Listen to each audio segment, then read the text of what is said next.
Bonjour les amis, j'espère que vous allez bien. Alors, pourquoi il ne faut pas apprendre JavaScript? Que vous soyez pour ou contre les réponses que je vais apporter dans cette vidéo, regardez-la jusqu'à la fin parce que je vais présenter plusieurs concepts et notions importantes qui demandent d'être attentifs pour vous faire votre propre opinion.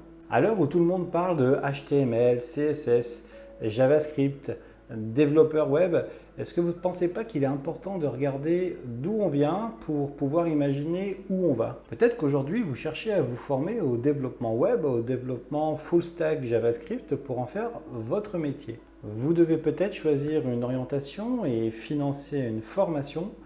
Se tromper, c'est prendre le risque de perdre plusieurs mois, de repartir à zéro et en plus avoir le moral dans les chaussettes. Alors sur internet, je vois beaucoup de promesses qui peuvent donner de l'espoir en embellissant la réalité. J'ai d'ailleurs fait une vidéo sur les formations de type RNCP, je vous invite à la consulter. Malheureusement, il n'est pas rare de voir des personnes qui souhaitent réellement changer de vie s'accrocher à des mots-clés qui sont affichés dans des publicités comme développeur web, HTML, CSS, JavaScript. Et ils se retrouvent souvent à regarder le doigt des organismes de formation plutôt que la bonne direction à prendre. Alors je ne sais pas vous, mais personnellement, je fais partie de ces gens qui préfèrent expliquer aux autres comment aller au puits pour boire de l'eau plutôt que de vendre des bouteilles d'eau. Dans cette vidéo, je vais aborder des informations importantes de façon simple afin de vous donner les meilleures informations possibles pour vous aider dans votre choix. Vous allez notamment comprendre pourquoi aujourd'hui tout le monde parle de développeur web, HTML, CSS et JavaScript. Vous aurez aussi les outils pour juger par vous-même et avancer dans vos prises de décision, toujours sans langue de bois. Je vais également profiter de cette vidéo pour répondre à la question qui m'a été posée par Fabrice. J'ai la possibilité de faire une formation soit en full stack JS, JavaScript, ou comme développeur web. Selon toi, laquelle me conseillerais-tu et pourquoi choisir l'une plutôt que l'autre? Sur le marché de l'emploi, laquelle m'apporterait le plus de boulot avec la meilleure prétention salariale? Peut-être que vous allez aimer cette vidéo, partagez-la, faites-la connaître, ça me fera plaisir. Mettez en commentaire que vous soyez pour ou contre, mais voyez bien la vidéo jusqu'à la fin pour expliquer pourquoi vous êtes pour et pourquoi vous êtes contre, c'est super important. Également, vous pouvez retrouver un article complet que je vais publier dans les jours qui viennent sur coderpourchangerdevie.com. Vous êtes prêts? C'est parti! Prendre de la hauteur, c'est toujours intéressant, surtout en informatique, qui est un monde qui évolue très très vite. Ça permet de prendre le temps de regarder un petit peu dans le rétroviseur pour pouvoir se poser les bonnes questions de ce qui se passe actuellement, mais surtout faire les choix sur les choses à venir, notamment en termes de formation et d'apprentissage. Alors vous allez me dire, JavaScript dans tout ça, alors il y a une phrase que j'aime bien dans un film qui est Matrix, que vous connaissez sûrement. Il y a une différence entre voir le chemin et arpenter le chemin. Alors c'est ce que dit Morpheus à Neo quand il apprend justement le combat. Alors c'est peut-être un petit peu votre cas quand vous arrivez dans cette arène où il y a plein de choses à découvrir. Neo découvrait finalement un nouveau monde avec plein de possibilités. Par exemple, la capacité d'apprendre un sport de combat simplement en le téléchargeant et après il était opérationnel. Voilà, on est un petit peu perdu, toutes les choses sont nouvelles. On va essayer de décortiquer un petit peu ça ensemble en voyant les points de manière simple pour que vous ayez tous les éléments de décision et de compréhension pour pouvoir avancer de votre côté par vous-même.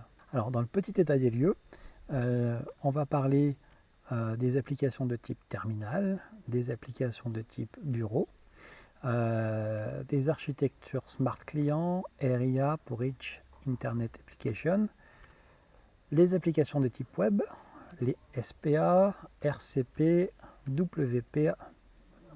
PWA, et le WebAssembly et ce qu'il peut y avoir derrière par la suite. Les applications de type terminal, vous en avez peut-être vu, ça fait un petit peu informatique underground dans les films.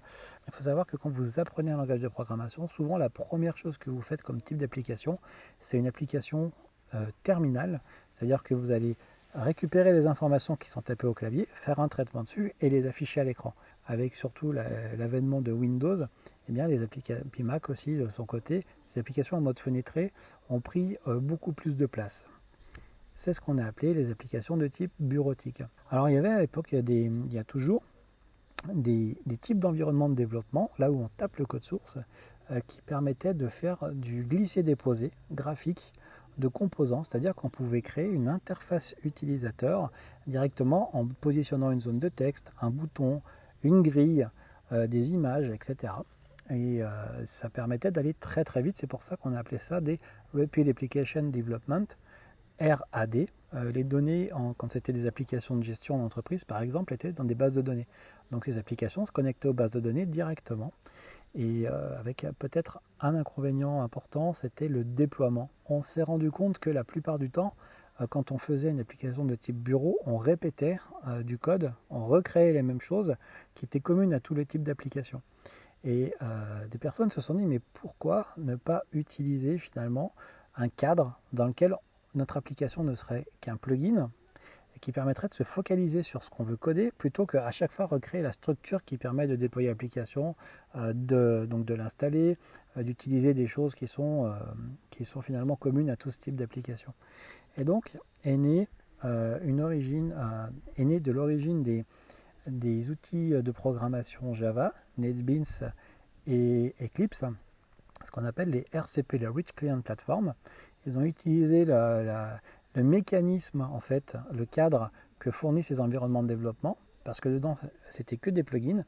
Ils ont enlevé tous les plugins et ils ont dit, maintenant, votre application, vous mettez dans un cadre, vous créez votre plugin, et donc comme ça, vous allez profiter de la plateforme et de sa capacité à mettre à jour les plugins. Donc vous allez faciliter votre déploiement.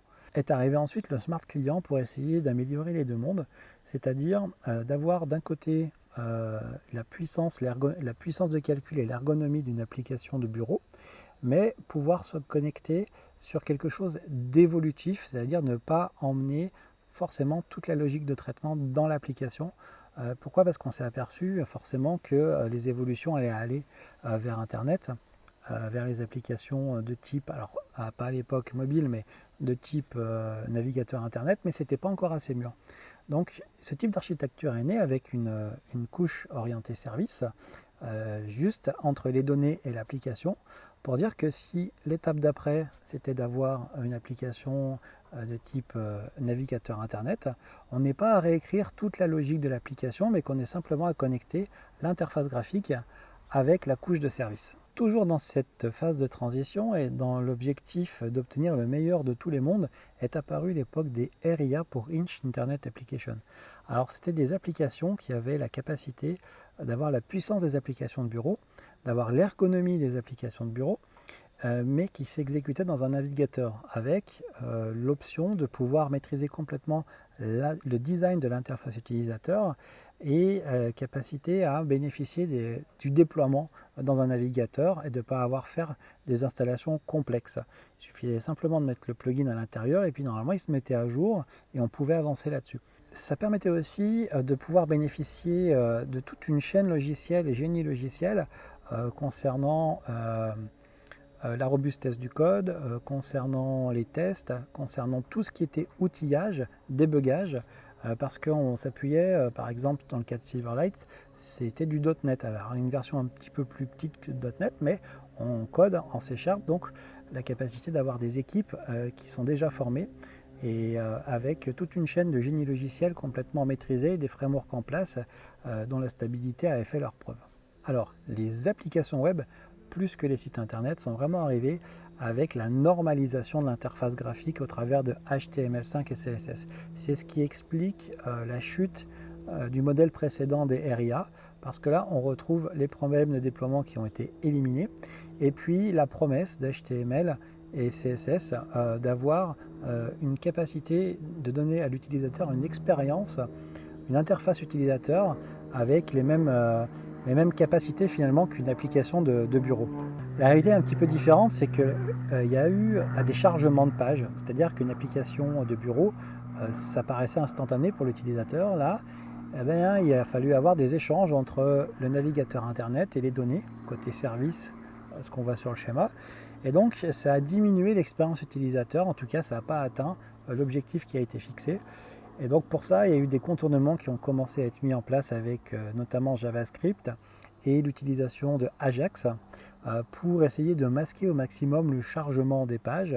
On s'est retrouvé très vite avec un code spaghetti qui était très difficilement maintenable, évolutif, avec JavaScript à l'époque qui n'avait pas le niveau de maturité de langage qu'il a aujourd'hui. Est arrivé par la suite les fameux frameworks Angular, React, Vue.js dans un modèle de single page application qui permet justement de masquer tous ces chargements de pages et de laisser un petit peu ça à la mécanique en dessous.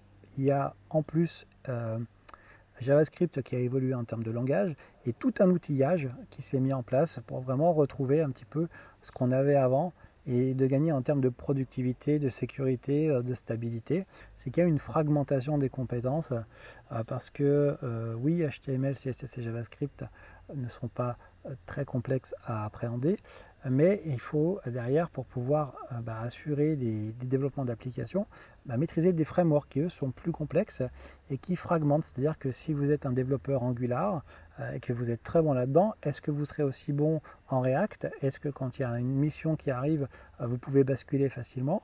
Ça demande peut-être plus de travail, plus d'appréhension, même s'il y a des similitudes, etc.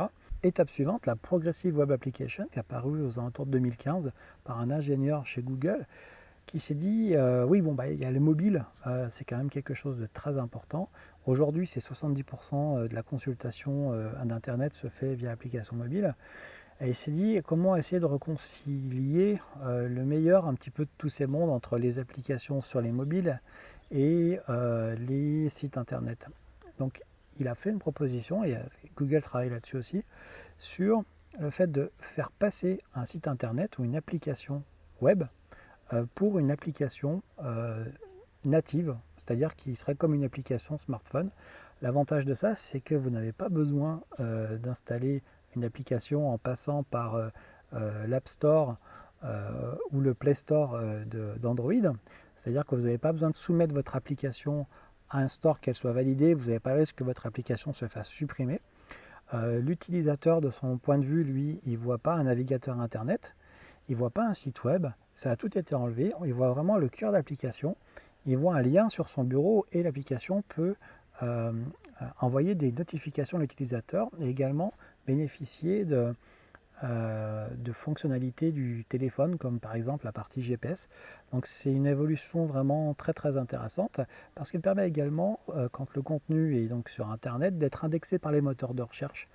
Donc c'est une sorte de compromis qui n'a pas vraiment les performances d'une application native, mais qui s'en rapproche très fortement d'un point de vue utilisateur. Une question qu'on pourrait se poser maintenant, c'est est-ce que le SPA, le Single Page Application, a de l'avenir? Eh bien en fait, de mon point de vue, si on regarde dans le rétroviseur et qu'on va plus loin qu'il y a 10 ans, on s'aperçoit que le RIA est apparu avec une promesse et que le Single Page Application finalement a tenu cette promesse en utilisant des protocoles standardisés, en normalisant tout ça avec HTML, CSS et JavaScript plutôt qu'avec un plugin. Et finalement, le Single Page Application, c'est simplement la transformation des anciens plugins RIA en utilisant les normes HTML5, CSS et le langage JavaScript. Les éditeurs se sont effacés, Microsoft et Adobe, au profit de standards ouverts, ce que je vous disais, sur lesquels se sont installés d'autres éditeurs, Google et Facebook. Savoir sortir du cadre, c'est toujours important. Question qu'on peut se poser, est-ce que JavaScript sort du cadre? Le premier aspect qu'on a vu, c'est-à-dire la partie navigateur Internet, mais avec les évolutions, on a vu que JavaScript pouvait s'exécuter avec Electron sur une application, pouvait être une application de type bureau. Et puis il y a la partie serveur avec Node.js, qui est une idée de dire si JavaScript a besoin d'un moteur d'exécution dans un navigateur Internet, mais que ce moteur d'exécution est très performant parce qu'il a mis des années à devenir performant, pourquoi ne pas utiliser ce moteur d'exécution, le sortir du navigateur et puis faire une petite couche qui va discuter avec le système d'exploitation, qui va permettre finalement à JavaScript de pouvoir interagir avec tout son écosystème de manière libre et indépendante du navigateur. Que font les autres? C'est quelque chose d'intéressant. On peut prendre le cas de Flutter, de Google, qui lui a pris le parti un petit peu différent d'être indépendant de toutes les plateformes pour apporter une expérience utilisateur, peu importe le périphérique, que vous soyez dans votre voiture, dans votre cuisine, sur votre ordinateur, sur votre smartphone. Ils ont décidé de faire un socle visuel avec des primitives pour faire du dessin, dessiner les composants graphiques que vous allez voir. Et ce socle, le faire portable sur l'ensemble des périphériques que vous pouvez utiliser.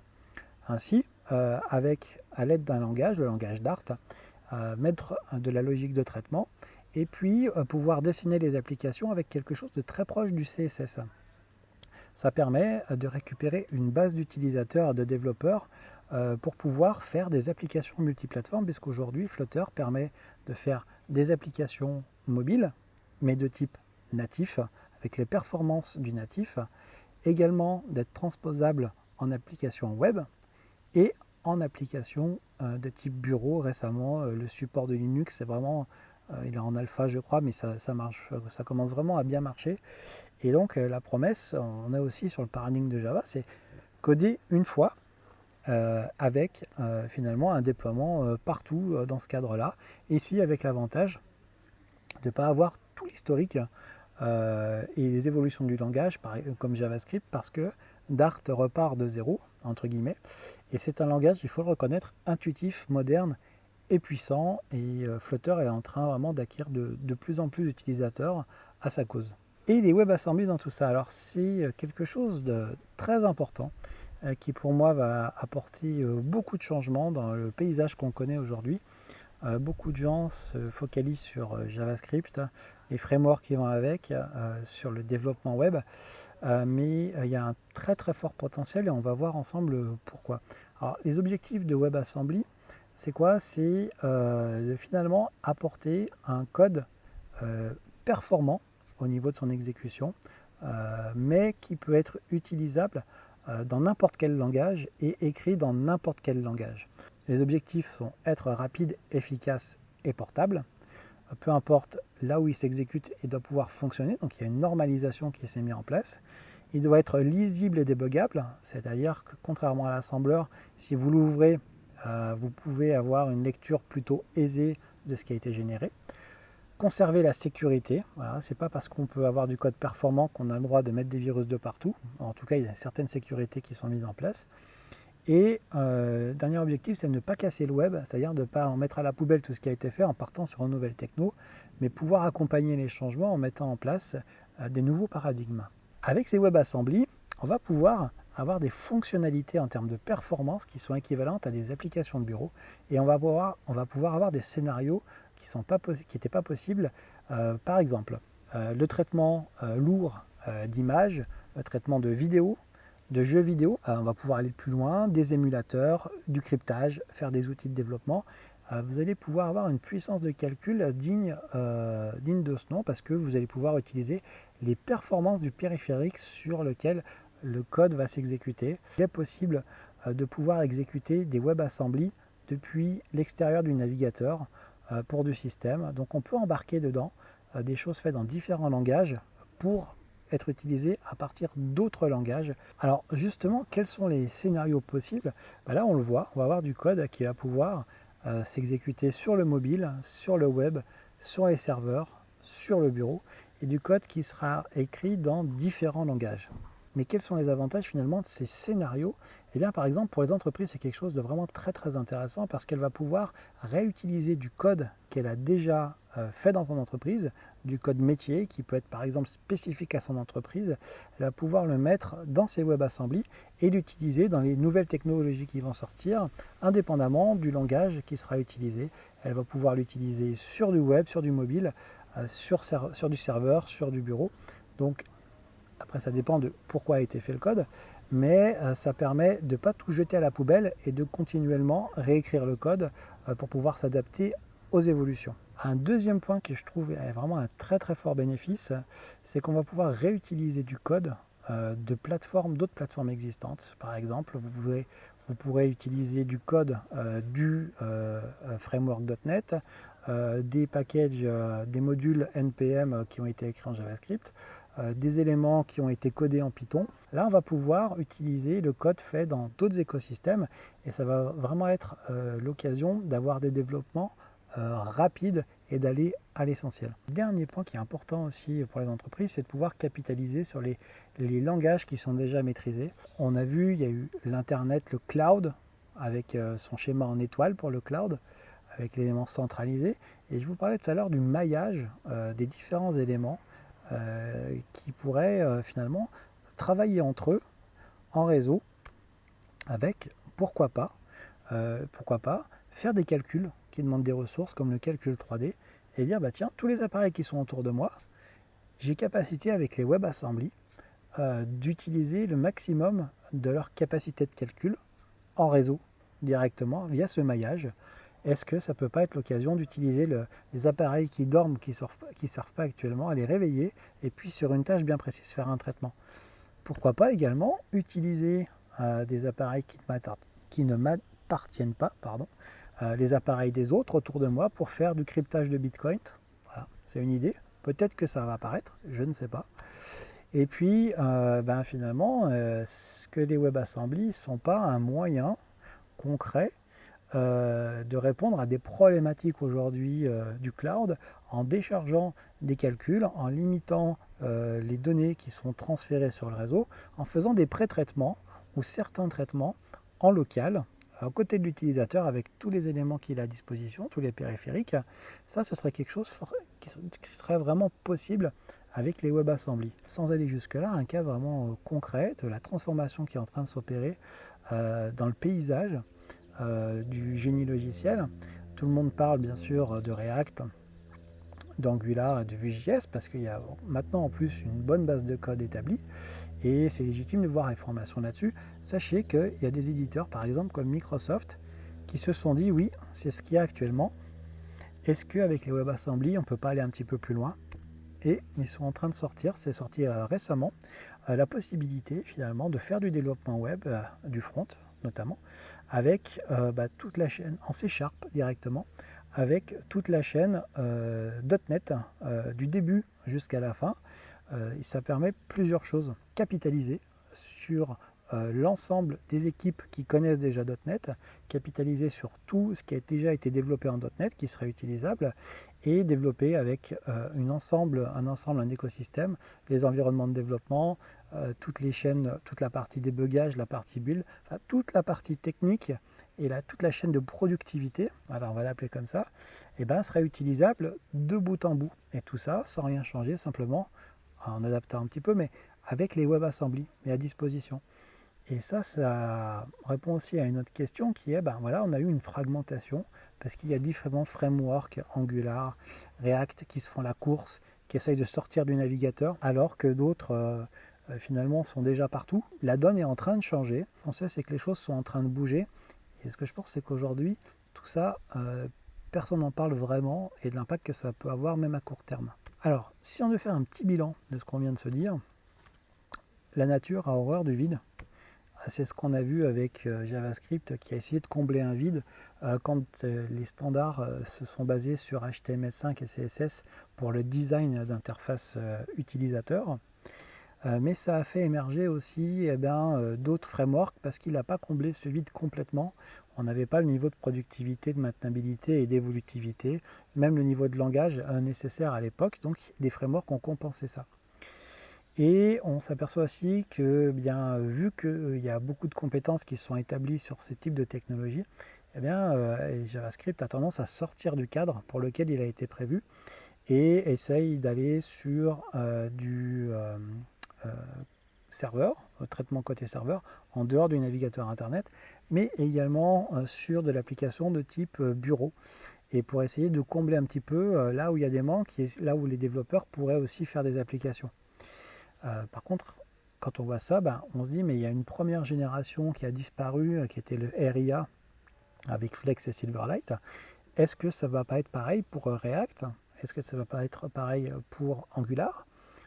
Il y a des grands éditeurs derrière, ok, mais aussi il y avait des grands éditeurs pour les autres.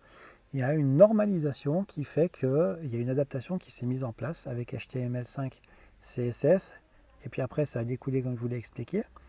Mais maintenant, les évolutions, elles ne sont pas terminées, à tel point qu'il y a un point sur lequel je voudrais insister qui est important pour moi. Pour moi, il n'y a pas de développeur front, il n'y a pas de développeur back, il n'y a pas de développeur full stack, on est tous des développeurs, voilà, avec simplement des envies et des préférences qui nous animent. Et je pense que c'est ça qui est important. Le monde, je pense, va encore beaucoup bouger par rapport à l'évolution du développement, notamment par rapport à WebAssembly. Et les limites déjà aujourd'hui de développeur web, ça peut vouloir dire plein de choses. Ça peut être simplement intégrer une maquette, ou ça peut être aller bien plus loin, aller développer des services, des microservices. Ça peut aller sortir du cadre directement avec Node.js, avec Deno de l'autre côté. Pourquoi pas aller faire un petit peu d'électron, parce que ceux qui savent faire là, on se dit, tiens, il y a un projet, il y aura un petit peu un client lourd, je lève la main, ouais, mais t'es développeur web. Mais voilà, pour moi, ça veut rien dire. Et je pense que tout ça va encore évoluer, parce que les WebAssembly offrent de nouveaux scénarios auxquels on n'a pas encore pensé, mais on a des possibilités en fait, qui vont nous permettre d'avoir des moteurs de croissance, surtout parce qu'on va pouvoir capitaliser avec le code déjà existant. Donc on ne va pas tout réécrire, on va pouvoir avoir des puissances de calcul sur différents périphériques, en dehors du smartphone, en dehors du web pur. Tout va être combiné, tout va être lié, et je pense que c'est quelque chose qui va être vraiment un axe de progrès et d'apport de valeur en sens différenciant. C'est-à-dire qu'un développeur, pour moi aujourd'hui, qui ne se base pas uniquement sur l'apprentissage d'un langage, c'était vrai hier aussi, mais c'est des développeurs qui comprennent l'ensemble de la chaîne de valeur et les fondamentaux, pas que le code, attention, ce sont les développeurs qui ont des portes grandes ouvertes devant eux, aujourd'hui et dans les années à venir. Alors maintenant qu'on est un petit peu mieux armé, on va pouvoir répondre à cette question qui est: formation full stack JavaScript ou développeur web, sur le marché de l'emploi, laquelle a le plus d'offres et rémunère le mieux? Alors pour dire laquelle rémunère le mieux et laquelle a le plus d'offres, je pense qu'il faut aller voir les offres d'emploi. C'est pas plus compliqué que ça. Il y a une différence à mon avis entre là où on habite, entre Paris et les régions. Il y a des régions qui ont des écosystèmes un petit peu différents, des technologies qui sont plus prédominantes vers l'un que vers l'autre, et ça va permettre de voir s'il y a plus d'offres développeurs web que développeurs full stack, JS, j'entends. Sachant que pour moi, développeur full stack JS, c'est pas juste maîtriser JavaScript, c'est maîtriser, comme on l'a vu, les frameworks, les écosystèmes, et c'est aller un petit peu plus loin que là-dessus. Moi, j'aurais tendance à dire de choisir développeur web. Pourquoi? Parce qu'on a largement le loisir de choisir, d'approfondir JavaScript. De toute façon, il y aura du JavaScript dans le développement web. Ça permet d'aller plus loin sur ce qui manquerait en termes de stack. Donc on a vu, il peut y avoir Electron, Node.js à pousser un peu plus, mais finalement rien n'empêche de prendre la formation développeur web, de pousser soi-même un portfolio orienté JavaScript côté serveur, et pourquoi pas côté application de bureau avec Electron, c'est un exemple. Et comme ça, il y aurait une formation qui permet de prétendre finalement un emploi avec développeur web assez généraliste, et puis un atout supplémentaire au moment de passer l'entretien. C'est pour moi, au-delà de JavaScript et du terme de développeur web, vous l'avez compris, pour moi développeur web, ça peut vouloir dire plein de choses, de très très simple à plutôt compliqué en termes de maîtrise de concepts, de technologie, d'écosystème. Ça peut être très très simple comme très compliqué. C'est simplement faire ce que vous aimez dans le développement, en lien bien sûr avec le marché. C'est pourquoi c'est nécessaire d'aller regarder les offres d'emploi, et surtout dans les offres d'emploi, par rapport aux formations que vous choisissez, regardez la liste des compétences techniques si elles correspondent au même niveau que ce qui est marqué. C'est-à-dire que développeur web sur une formation, c'est peut-être pas la même chose que développeur web dans tel poste, dans telle entreprise. Donc faites bien correspondre les deux pour être sûr que le salaire correspond bien à ce qui est en entreprise. Et en formation, quand on vous annonce un salaire du marché, allez vérifier justement que ça correspond de l'autre côté. Vous allez me dire, et maintenant? Eh bien, j'aimerais aborder 3 points que vous allez retrouver sur le blog coderpourchangerdevie.com dans la page à propos. C'est 3 grands principes qui pour moi sont importants quand on souhaite devenir développeur et s'épanouir sur le long terme. Le premier, c'est bien sûr ne pas se focaliser juste sur un langage, mais avoir des bases larges. Ça va vous permettre d'évoluer par la suite par vous-même et donc si possible des bases ciblées issues du monde universitaire. C'est-à-dire ne pas prendre tout ce qui est enseigné à l'université, mais vraiment ce qui est utile et efficace dans le monde de l'entreprise. Et ces bases sont vraiment, à mon avis, un point clé pour pouvoir avancer sur le long terme et ne pas s'éteindre quand une technologie s'éteint. Le deuxième point, c'est un apprentissage par la pratique. Plus que d'avoir un grand nombre de projets dans un portefeuille de projets, c'est de bien maîtriser le projet, de pouvoir en parler techniquement de manière assez poussée, mais aussi de ce qui se fait à côté du code et ce qui peut apporter de la valeur au projet, savoir regarder à côté, savoir construire son portefeuille de projet, avoir un portefeuille solide et surtout maîtrisé. C'est vraiment très important parce que c'est là qu'on va faire nos erreurs, qu'on va trouver nos solutions et on va se souvenir des solutions parce que quand on est dans un problème et qu'on trouve la solution, c'est vraiment quelque chose de très valorisant et c'est là qu'on apprend le plus. Le dernier point, c'est un état d'esprit et des valeurs parce que des gens intelligents, il y en a partout, mais des gens bien, c'est pas forcément le cas. Par contre, on s'aperçoit que c'est pourtant avec eux qu'on souhaite travailler et c'est eux qu'on souhaite recruter. Alors pourquoi ? Parce que dans la vie, on ne peut pas tout savoir, on ne peut pas être le meilleur, on fait plein d'erreurs et c'est tant mieux. Et moi, je suis vraiment pour le fait de faire des erreurs. Mais on s'aperçoit que l'apprentissage, au final, c'est comme la réussite. C'est un chemin que l'on prend ensemble avec plaisir et partage. Vous l'avez compris, JavaScript a comblé un vide. D'autres vides sont apparus qui ont été comblés par d'autres éléments. Et souvent en informatique, l'histoire se répète. C'est pourquoi il est important de maîtriser les fondamentaux plus qu'un langage de programmation. Les JavaScript, ce qui apporte la valeur, c'est tout l'écosystème qui va autour et il y a de fortes chances à parier que des évolutions vont aller vers JavaScript qui va permettre de moduler des choses qui sont faites dans plein d'autres langages grâce notamment au WebAssembly.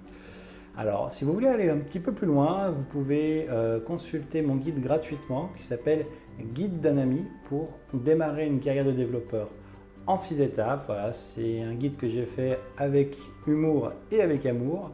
Que vous soyez développeur débutant ou confirmé, vous trouverez vraiment du contenu utile. En tout cas, c'est du contenu que j'aurais aimé avoir quand j'ai commencé ma carrière de développeur. Voilà. Je vous dis à très très bientôt. N'oubliez pas le blog coderpourchanger-de-vie.com. Allez, ciao ciao!